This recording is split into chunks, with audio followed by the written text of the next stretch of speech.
Assalamualaikum warahmatullahi wabarakatuh. Waalaikumsalam warahmatullahi wabarakatuh. Selamat pagi Bapak Ibu Guru Pagi Pak. Komunitas Belajar SMP Negeri 1 Bogor. Salam sehat, bugar dan cerdas. Oke, hari ini Bapak Ibu saya mohon izin menyampaikan materi tindak lanjut saya setelah mengikuti program diseminasi PKG PJOK Kabupaten Nganjuk kelas 1. Kita lihat dulu nanti ada 10 slide.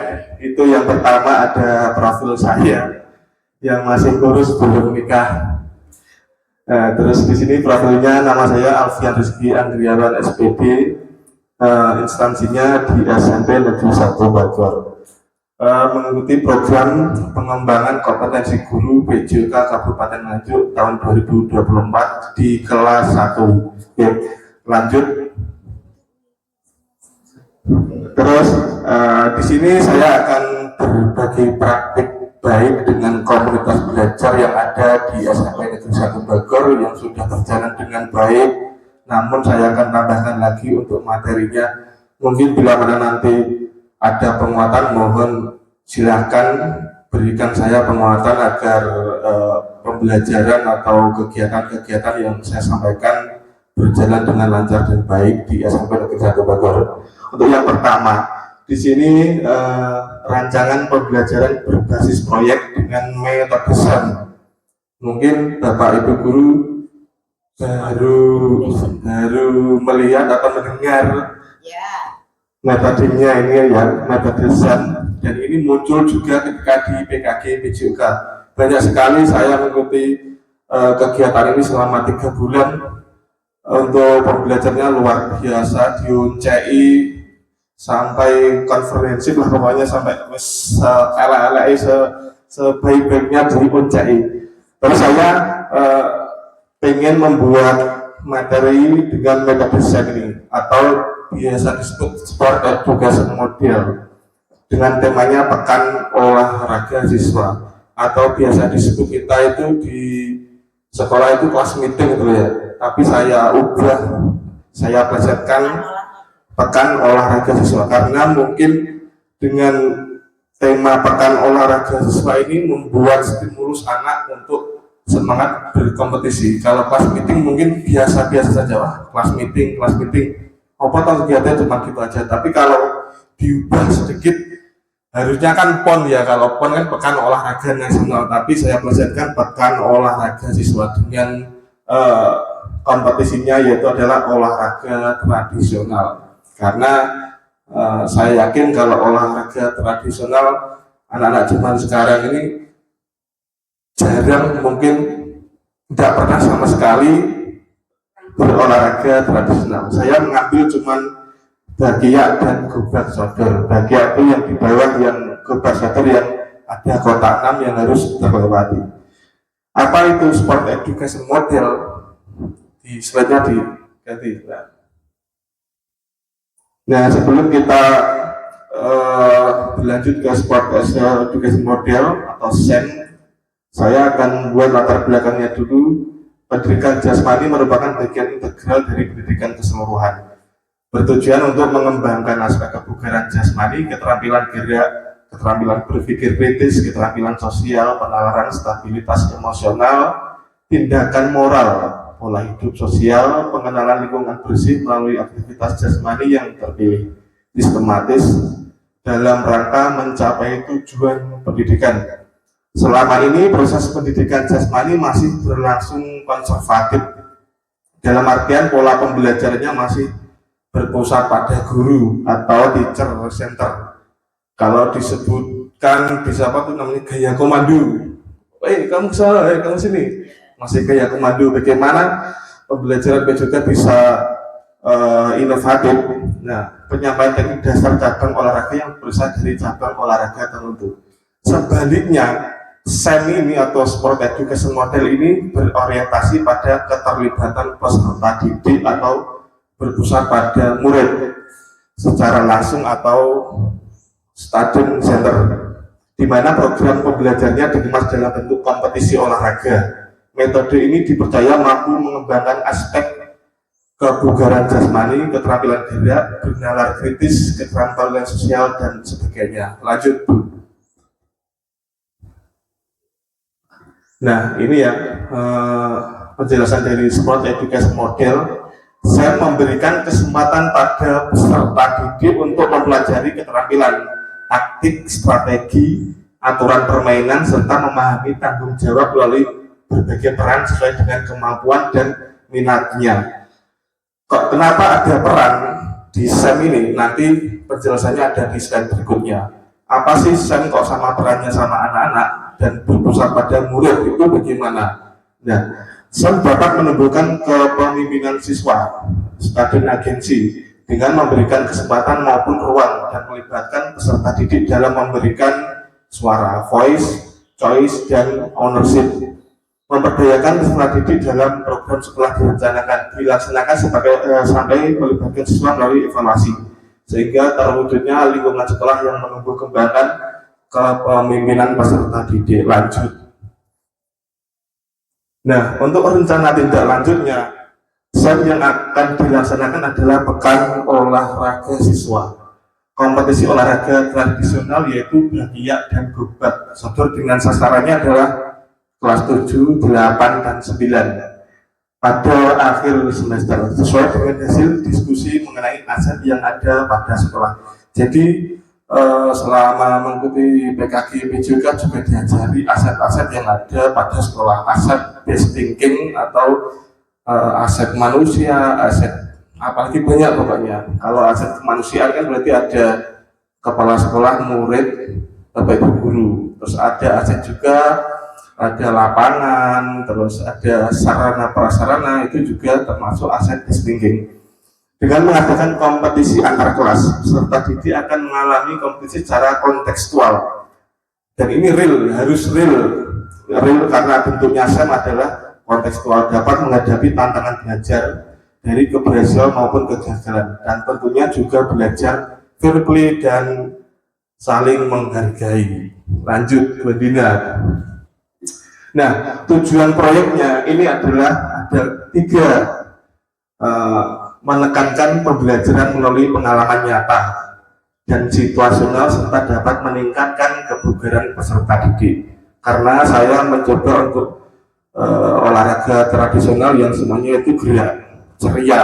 Tentunya Gobat kan 2 tim harus berhadang-hadangan, terus bahagia, kekompakan, nah itu kan ceria. Terus terwujudnya, yang kedua terwujudnya peserta didik yang bugar, sehat, gembira, dan berprestasi, dan membantu mengembangkan nilai-nilai pada setiap perannya. Lagi-lagi kata kuncinya peran. Apa nanti peran dalam SEM?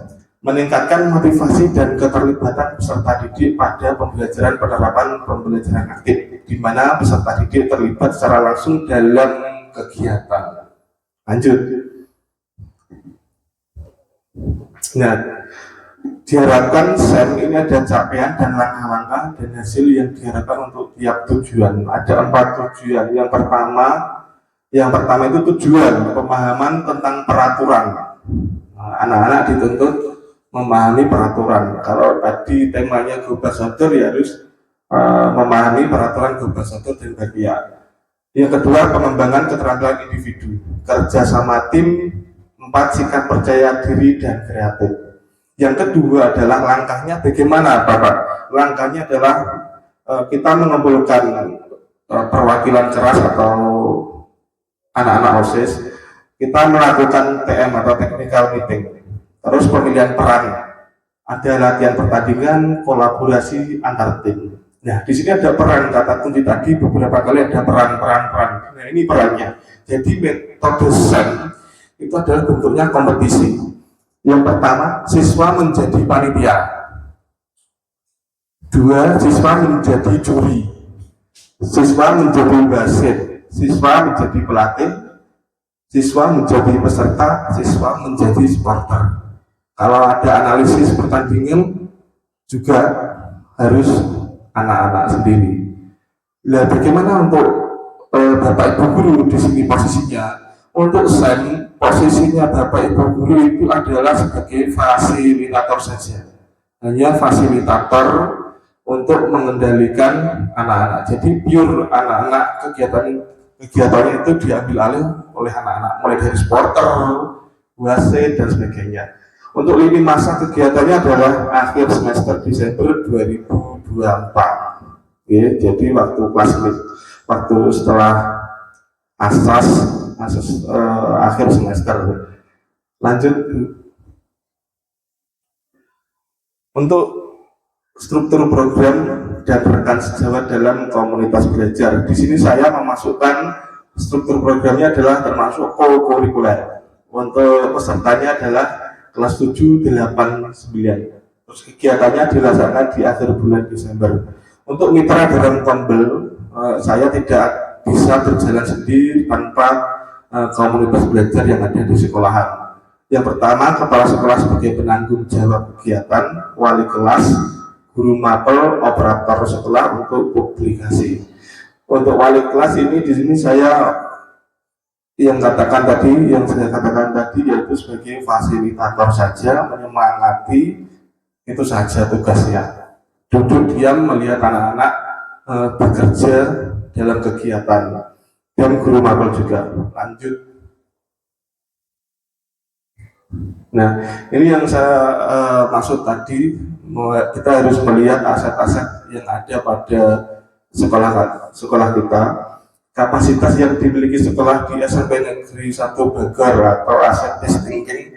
Kalau di SMP kita kemungkinan sudah memenuhi untuk kriteria segalanya. Yang pertama, sekolah mempunyai kepala sekolah, guru, tenaga kependidikan yang profesional sesuai kualifikasi akademiknya.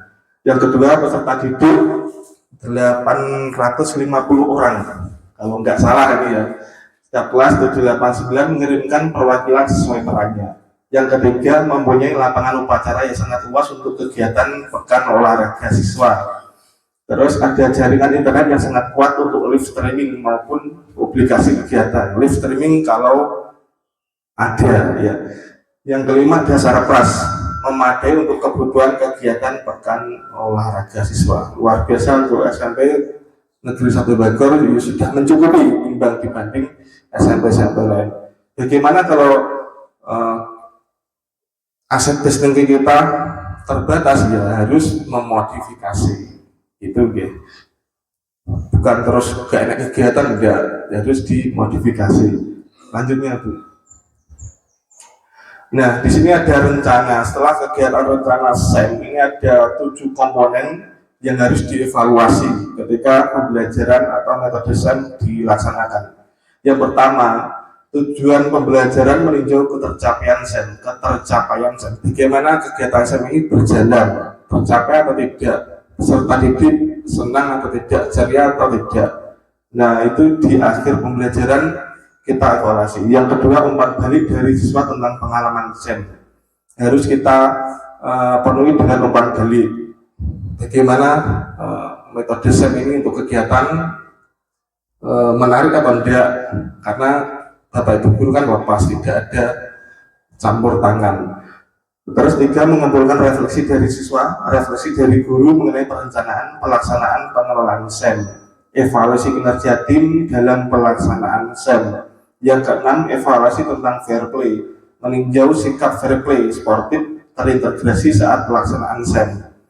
Evaluasi manajemen kelas, pengelolaan waktu, keaktifan siswa sesuai perannya. Jadi sebagai guru, sebagai fasilitator hanya meninjau saja mengenai waktunya, keaktifan siswanya bagaimana, aktif enggak anaknya dalam perannya itu. Lanjutnya. Nah, ini untuk sesuatu kegiatan pasti ada tantangannya. SEM juga seperti itu. Tantangannya apa? Pengelolaan waktu, jadwal yang padat, keterbatasan waktu dapat mempengaruhi kegiatan.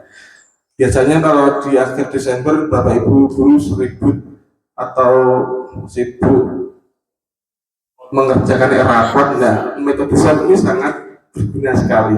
Jadi Bapak Ibu guru mengerjakan rapot, anak-anak sudah bekerja sendiri. Terus faktor alam, lapangan outdoor sangat terpengaruh kondisi cuaca, apalagi di musim penghujan saat ini itu sangat riskan untuk kegiatan. Yang ketiga, motivasi peserta. Kesulitan dalam manajemen kelas, perbedaan kemampuan, konflik antar teman. Nah, ini adalah tantangan-tantangan yang kita hadapi di kelas. Biasanya kan perbedaan kemampuan awakmu gak iso ae kok wis gak samelu. Nah, seperti itu kan juga tantangan. Terus ada konflik antar teman, biasanya grup-grupan sehingga dikonconi, nah sebagainya, itu adalah sebuah tantangan juga. Terus keterlibatan wali murid dan kombel, bagaimana tantangannya? Kurangnya dukungan orang tua terhadap komunitas belajar yang ada pada sekolah juga bisa mempengaruhi penyelenggaraan. Nah, seperti itu tantangannya. Lanjut Bu Andina. Setiap ada tantangan pasti ada solusinya. Solusinya bagaimana? Satu, penjadwalan yang efisien. Bagaimana kita sebagai fasilitator guru membuat penjadwalan yang efisien mungkin untuk anak-anak bisa melaksanakan kegiatan SEM ini. Yang kedua, pindah lokasi atau indoor. Kalau di SMP kita mungkin masih terbatas karena awalnya kecil, tapi bisa dilaksanakan. Mungkin bisa gobar sodor dulu baru bagian, karena juga musimnya juga musim hujan. Untuk yang ketiga, menggunakan metode pendekatan positif yang tadi, tantangan manajemen kelas, terus konflik antar teman.